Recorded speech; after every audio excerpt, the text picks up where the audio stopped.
Hello students, ये हमारा last session रहेगा टाइम वैल्यू ऑफ मनी वाले चैप्टर का। और कुछ मैं टॉपिक्स आपके साथ ऑलरेडी डिस्कस कर चुका हूँ, कुछ 2-3 टॉपिक्स बच गए थे, वो मैं आपके साथ आज डिस्कस कर रहा हूँ। और उसके बाद मैं आपको कुछ लास्ट जितने हमारे एग्जाम्स हुए हैं सीए के, उसमें जो क्वेश्चंस आए हैं इस टॉपिक से रिलेटेड, वो सारे के सारे मैं क्वेश्चंस विद सॉल्यूशंस ऐप में अपलोड कर दूंगा। आप वहाँ से प्रैक्टिस भी कर सकते हो। ठीक है, आपके पास इतने मॉड्यूल्स होंगे।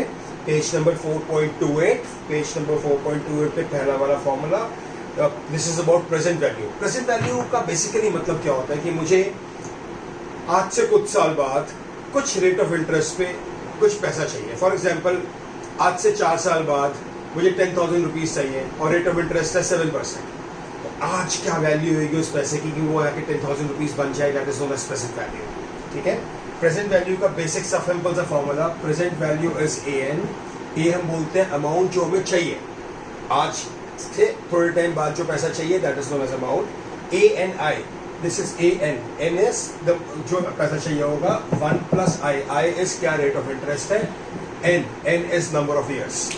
तो प्रेजेंट वैल्यू इज आज की क्या वैल्यू है जो मुझे कुछ टाइम बाद ए अमाउंट देगी at the rate of I% and total number of years is an. ये फॉर्मूला आपका गिवन है। मैं एग्जांपल नंबर 29 डिस्कस कर रहा हूं आपके साथ। What is the present value of ₹1 to be received after 2 years compounded annually at the rate of 10%? You want to receive ₹1 at the end of 2 years. Rate of interest 10%. Rate of interest 10%. Amount that I want is ₹1. Number of years is 2. Just place these values over here. Present value is amount. You want ₹1. 1 plus rate of interest 10%. 10 by 100 is 0.1. 0.1 raised to the power number of years 2. Simplify करो, 1.1 का square simplify करोगे तो answer आएगा ₹0.83। इसका मतलब ये हुआ कि उसकी प्रेजेंट वैल्यू 83 पैसा है। प्रेजेंट वैल्यू 83 पैसा है। 2 साल बाद 10% रेट ऑफ इंटरेस्ट पे वो ₹1 बन जाएगा। फाइन। सो प्रेजेंट वैल्यू इस तरह निकालते हैं। एक और एग्जाम्पल पिक करते हैं आपके बुक्स में, example number 30। Find the present value of ₹2,000 to be required after 5 years. Present value आपको फाइंड करना है। अमाउंट जो है that is ₹10,000। Rate of interest given to you is 9%, that is 0.09 आएगा शायद, 0.09। और साथ में लिखा हुआ है present value required after 5 years। So N given to you is 5। Simplify करने के लिए आपको एक वैल्यू गिवन है, 1.09 to the power 5 is 1.5386। Simple, सारी वैल्यूज गिवन है। Present value is 10,000। 1 plus rate of interest is 0.09, number of years is 5। इसकी value already given है। This will give you 10,000 by 1.5386। Simplify this out, you will get an answer. और इस question का answer आपका आ रहा है ₹6499.42। मतलब present value is 6499.42 which will become 10,000 rupees at the rate of 9% for 5 years. ठीक है, so this is basically your present value. अब ये प्रेजेंट वैल्यू तो था कि आज कितना पैसा और कितना पैसा आपको मिल जाएगा, बट हमने तो एन्युटी भी पढ़ा था ना, थोड़ा थोड़ा इन्वेस्ट करते चले जाएंगे तो कुछ टाइम बाद कितना मिलना चाहिए। और मैंने आपको बताया था लास्ट सेशन में एन्युटी 2 तरह की होती है, annuity regular and annuity due. Fine. तो उसी पर बेस कुछ क्वेश्चंस करते हैं।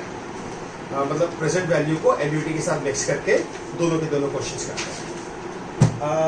आपके मॉड्यूल्स में page number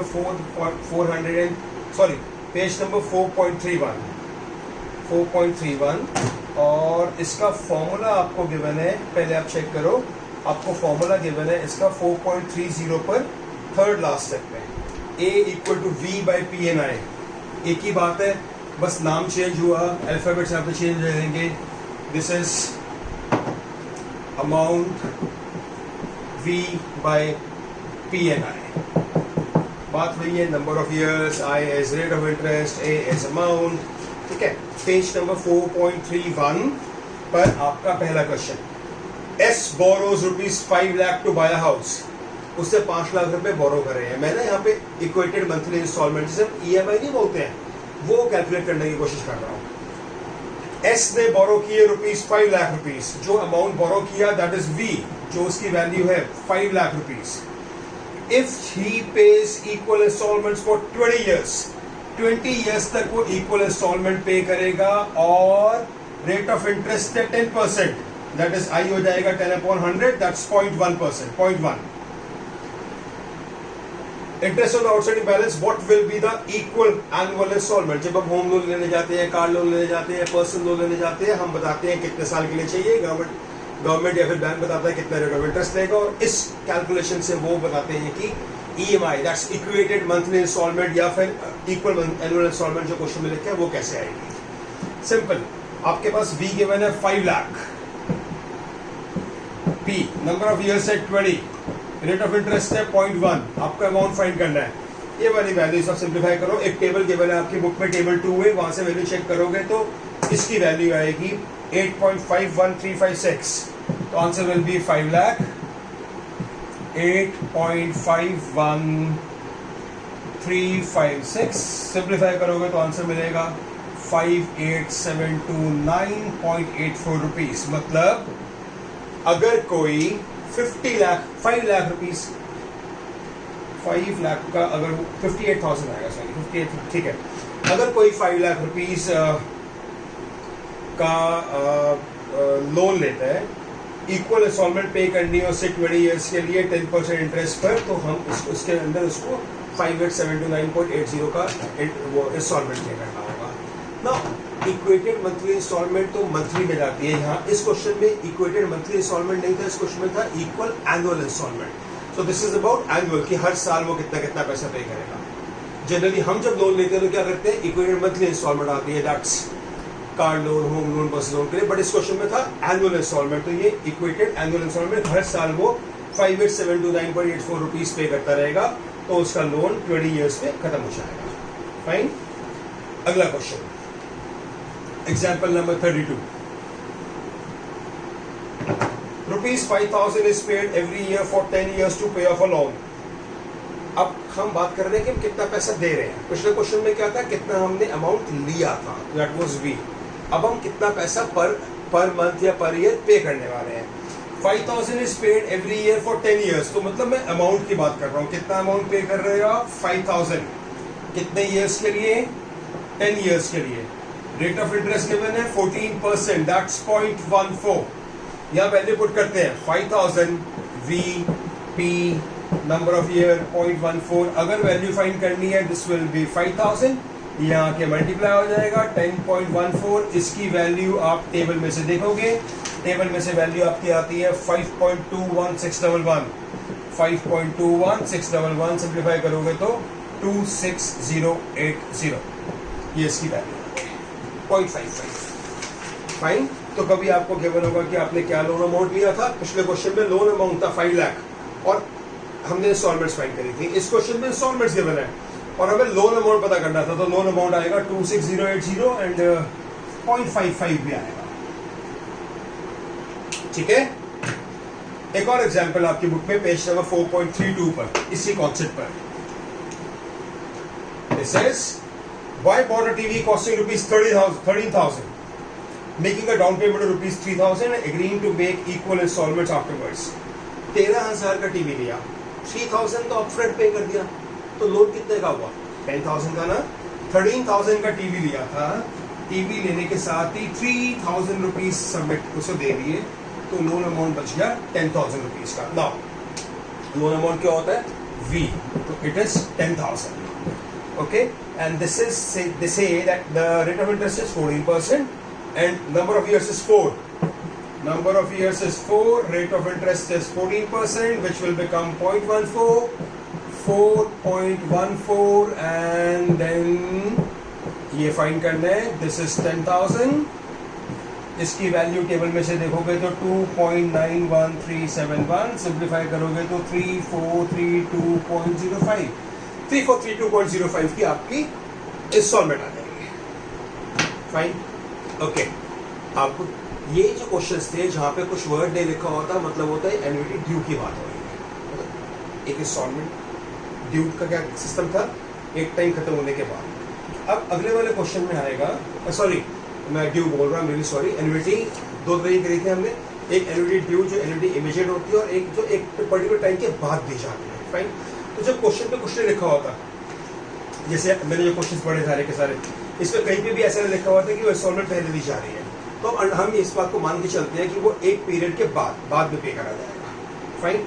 but that is not annuity regular. जब आप एक टाइम के बाद, जैसे मैंने आज टीवी खरीदा तो एक महीने बाद इंस्टॉलमेंट स्टार्ट होगी after the end of first period, fine. But एक कॉन्सेप्ट और था ना एन्युटी ड्यू, जब आप स्टार्ट करते हो उसी टाइम पे, जैसे मैं कार परचेज करने गया तो मैंने कार परचेज करने के टाइम पे एक डाउन पेमेंट किया और साथ साथ फर्स्ट इंस्टॉलमेंट भी दे रही, तो दैट्स एन्युटी ड्यू। आप पहली इंस्टॉलमेंट टेन्योर स्टार्ट होने के बाद एक महीने बाद नहीं पे करते, पहले ही पे कर देते हो, तो आप स्टार्टिंग में एक अमाउंट ऑलरेडी पे कर देते हो, दैट्स एन्युटी ड्यू, जो हम पहले डिस्कस कर चुके हैं। अभी ये वाले क्वेश्चन में अगर कुछ नहीं लिखा हुआ आएगा तो इसका मतलब है एन्युटी रेगुलर की बात हो रही है। बट अगर वो एन्युटी ड्यू वर्ड यूज कर देंगे या फिर ये बता देंगे कि स्टार्टिंग से पैसे पे करे हैं, तो इस क्वेश्चन में एक छोटा सा डिफरेंस आएगा, जैसे कि पिछले वाले टॉपिक में आया था, इसमें भी छोटा सा डिफरेंस आएगा। जैसे अब लिखा हुआ है, suppose your mom decides to gift ₹10,000 every year starting from today for the next 5 years, starting from today, अगले 5 साल के लिए। कितने रुपए दे रही है वो? ₹10,000 एंड फॉर नेक्स्ट 5 years, तो एन मुझे गिवन है 5 years, and you deposit this amount in the bank and when you receive and get 10% per hour, rate of interest मिलता है 10%, that is 0.10। What is the present value of this annuity? Present value find करनी है। Okay, again कितना रुपये है? 10,000, 1 plus rate of interest कितना? 0.1, number of years 5। आप इसे सिंप्लीफाई करते हैं। अच्छा हाँ, इसमें एक चीज, छोटी सी एक चीज का डिफरेंस आएगा। देखो बच्चे, यहाँ पे एक चीज लिखी हुई है फॉर नेक्स्ट 5 years, बट वो स्टार्टिंग में पहले इंस्टॉलमेंट पे कर दी। सपोज करो 2000 में स्टार्ट करते हैं, 2000, 2001, 2002, 2003, 2004, 4 साल में खत्म हो गया ना। तो एन्युटी जब ड्यू होती है तो उस केस में हम क्या करते हैं, टोटल अगर 5 years गिवन है तो हम यहाँ पे 1 साल कम कर देते हैं, क्योंकि हम पहले से ही पे कर रहे हैं उसको। Make it like this will be 10,000, exactly पूरा लिखता हूँ पहले आपके फॉर्मूले के अकॉर्डिंग।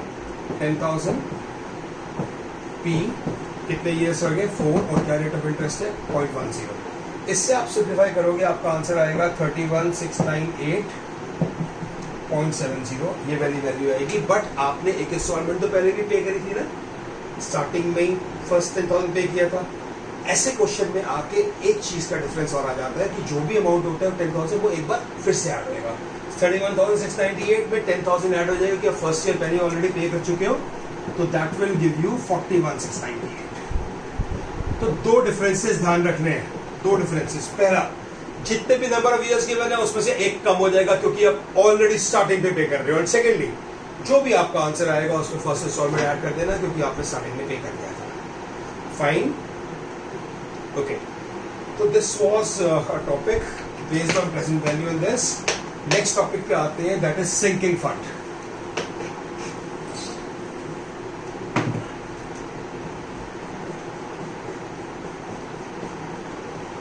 सिंकिंग फंड बेसिकली क्या है? देखो, fund credited for a specific purpose by the way of sequence payments over a time period, specific rate of interest.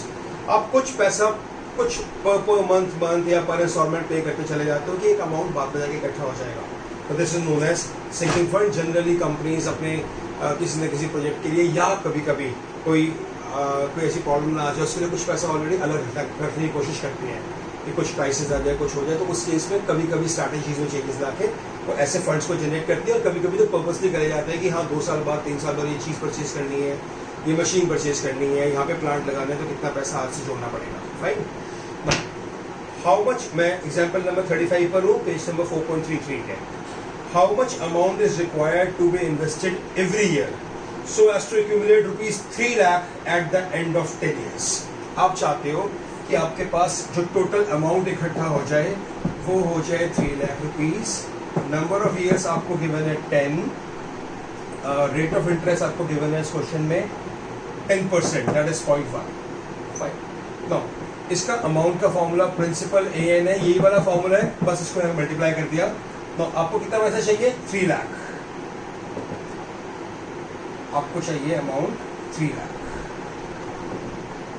आपको ये वैल्यू फाइंड करनी है, ये नहीं पता आपको। ANI n कितना है 10 और i कितना है 0.1, तो दिस इज 10.1। आप इसे जब टेबल से चेक करोगे इसकी वैल्यू आएगी 15.93744248, this is 3 lakh. P fine करना है, इसको वहां जाके डिवाइड कर दो, आपका आंसर आ जाएगा। मैं रिपीट करता हूँ, जितना अमाउंट चाहिए दैट्स ए प्रिंसिपल कि हमें कितना कैसे वैल्यू चाहिए होगी, कितना पैसा पर मंथ या पर ईयर पे करना होगा। ANIs कितने नंबर ऑफ ईयर्स है, क्या रेट ऑफ इंटरेस्ट है, हमने सिंप्लीफाई किया, हमारा आंसर आया 18,823.62। इसका मतलब ये हुआ हम 18,823.62 पे करते जाएंगे 10 साल तक के लिए 10% रेट ऑफ इंटरेस्ट पे, तो हमारा अमाउंट 3 लाख रुपीज का इकट्ठा हो जाएगा। This was on page number 433। Fine, 4.33 sorry. अगला question, this is on page number 4.34। Investment decision, कि इन्वेस्टमेंट पे डिसीजन लेना है कि हमें कुछ पैसा इन्वेस्ट करना है, क्या हमारे लिए फ्रूटफुल रहेगा या हमारे लिए कोई और चीज़ कंफर्टेबल रहेगी। मैं एग्जांपल नंबर 38 करा रहा हूँ। अ machine can be purchase for ₹50,000। आप देखो तो एक मशीन आज की डेट में आपको 50,000 रुपीज़ की मिल जाती है। Machine will contribute ₹12,000 per year for the next 5 years. Next 5 years तक के लिए मशीन 12,000 रुपीज़ कंट्रीब्यूट करेगी। यहाँ पे पी गिवन है, पी की वैल्यू गिवन है। So question is,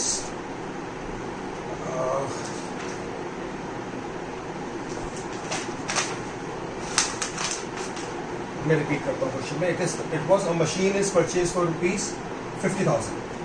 50,000 रुपीज़ की मशीन परचेज कर सकते हो, या फिर machine will contribute ₹12,000 per year for next 5 years. ₹12,000 machine पे करती जाएगी फॉर नेक्स्ट 5 ईयर्स, कंट्रीब्यूट करेगी। Assuming that borrowing cost is 10%, rate of interest is 0.1, and it is number of years is 5 years. आपको ये बताना है कि आपका मशीन परचेज करनी चाहिए या नहीं करनी चाहिए। Value is equal to A PNI, कितना है 12,000। P what is N, number of years is 5, rate of interest is 0.1। आप सिंप्लीफाई करो इसको, कोई टेबल से वैल्यू फाइंड करोगे तो आएगा 45489.48। ना अब 45489.48 वैल्यू आएगी और मशीन आज कितने रुपीस की है 50,000 की। नुकसान है ना, 50,000 की और इतना वैल्यू देगी, इसलिए यहाँ पे लिखा हुआ है नीचे therefore the machine must not be purchased. आपको ये मशीन परचेज नहीं करनी चाहिए क्योंकि इसकी जो वैल्यू है 50,000 में आ रही है और इफेक्टिवली हमें इतना मिलने वाला है, तो हमें नुकसान होगा। फाइन, एक और क्वेश्चन करते हैं इस पर based, that is a machine with useful life of 7 years costs ₹10,000 while another machine with useful life of 5 years costs ₹8,000। पहली मशीन आपको कॉस्ट करती है ₹10,000 और 7 इयर्स तक वर्क करेगी आपके लिए। सेकेंड मशीन आपको मिलती है 8,000 और वो 5 इयर्स तक काम करेगी। The first machine saves labor expenses ₹1,900 and second machine saves labor expenses of 2,200। पहली वाली मशीन आपका 1,900 का लेबर एक्सपेंस बचाती है, दूसरी मशीन आपका 2,200 का लेबर एक्सपेंस जो पर मंथ या पर ईयर का लेबर एक्सपेंस है उसको बचाती है। Fine, annually determine the preferred course of action. आपका प्रेफर्ड कोर्स ऑफ एक्शन क्या होना चाहिए, आपको मशीन परचेज करनी चाहिए कि नहीं, देखते हैं। ये कितने हैं 1,900, रेट ऑफ इंटरेस्ट गिवन होगा 10% गिवन है। पहला वाला जो अमाउंट है बेटे वो 7 इयर्स है और 10% है। आप इसे सिंप्लीफाई करोगे तो आपका आंसर आएगा 9,250, 10,000 और वैल्यू तो आ रही है सिर्फ 9,250, तो नुकसान है, ये परचेज करना चाहिए। राइट, सेकेंड वाले पे चलते हैं क्योंकि ये लेबर सेव नहीं करती है। नेक्स्ट वाले देखते हैं, दिस इज 2,200 इंटू, अब इसका P5 है, ये 7 इयर्स के लिए था तो P7 और 0.1 करा था, ये 5 इयर्स के लिए P5.1 करा। यहाँ पे 1,900 सेव करता है 1,900, ये 2,200 सेव करता है तो 2,200। इसे सिंप्लीफाई करोगे तो आएगी वैल्यू 833 9.74, ये वैल्यू इससे ज़्यादा है तो हाँ ये मशीन कंफर्टेबल है, ये आपको बेनिफिट देगी। तो इस तरह से चेक करा जाता है कि कौन सी चीज़ कंफर्टेबल है, जो कंपनी स्ट्रैटेजीज बनाती है, कहाँ पे इन्वेस्ट करना है, कहाँ पे इन्वेस्ट नहीं करना, वो इस तरीके से किया जाता है। Fine, okay. अब आप आ जाए पेज नंबर 4.36 पर। That's about perpetuity.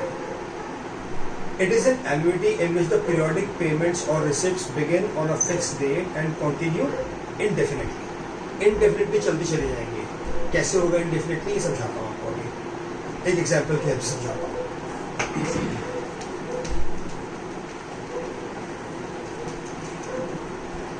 इसमें गिवन है Ramesh wants to retire and receive ₹3,000 per month. इसका एक्चुअली बेसिक फॉर्मूला, पहले आपको बेसिक फॉर्मूला समझा देता हूँ, दैट इज R/I। अभी R और I के अभी क्लियर करता हूँ। Ramesh wants to retire and receive ₹3,000। R is कितना पैसा चाहिए, ₹3,000 कितना पैसा चाहिए, इस तरह से। He wants to pass this monthly payment to future generation after this। अपनी डेथ के बाद फ्यूचर जनरेशंस को वो चाहता है कि वो पैसा मिलता रहे। He can earn an interest of 8%. How much will he need to set aside to achieve his perpetuity goal?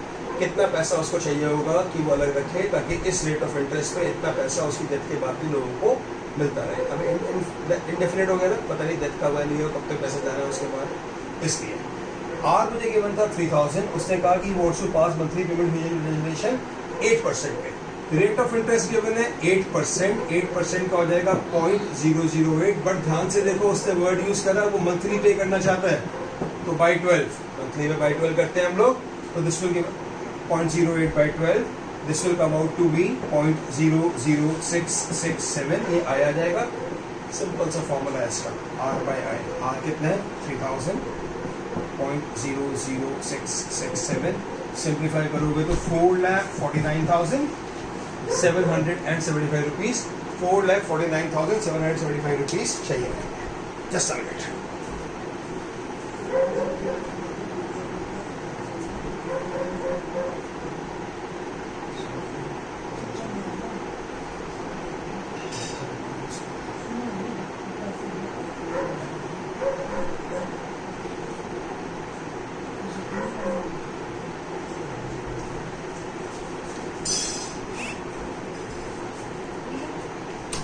ठीक है बच्चे, ये क्लियर है पूरा परपेचुइटी के बारे में। उसके बाद एक और जगह चलते हैं नेक्स्ट क्वेश्चन पे। नेक्स्ट क्वेश्चन इसका ना बीच में कुछ थ्योरी पार्ट है, net present value and all, वो मैंने मार्क करवा दिया था क्लास में आप लोगों को पहले भी। अब सीधा आ जाओ CAGR पर, page number 4.49।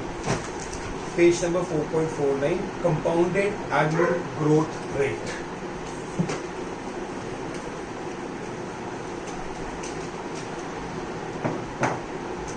Compounded annual growth rate, ठीक है। CAGR फाइंड करना है। CAGR कैसे फाइंड करते हैं, बहुत सिंपल सा कॉन्सेप्ट है। एनुअल ग्रोथ रेट इसकी आज इतना है, 4 साल बाद इतना था, तो एनुअली कितना बड़ा होगा, उसको बोलते हैं CAGR। It is business and investing specific term for the smoothed annualised gain of investment over a given period time and not according to the and not an accounting term, but इसे generally widely use करा जाता है। इसे देखो, एक question की help से बताता हूँ। ईयर गिवन है, रेवेन्यूज गिवन है 2013, 2014, 2015 एंड 2016। और रेवेन्यूज यहाँ पे थे 100 रुपीज, यहाँ पे थे 120, यहाँ पे थे 160, यहाँ पे थे 210। आपको फाइंड करना है कि आपका CAGR कितना है। सबसे पहले चेक करते हैं कि डिफरेंस कितना है। इसको बोलते हैं TN minus T0। TN is last year, that is 2016। T0 is first year, that's 2013। तो पूरे का पूरा जो डिफरेंस है दैट इज 3 ईयर्स का, ठीक है।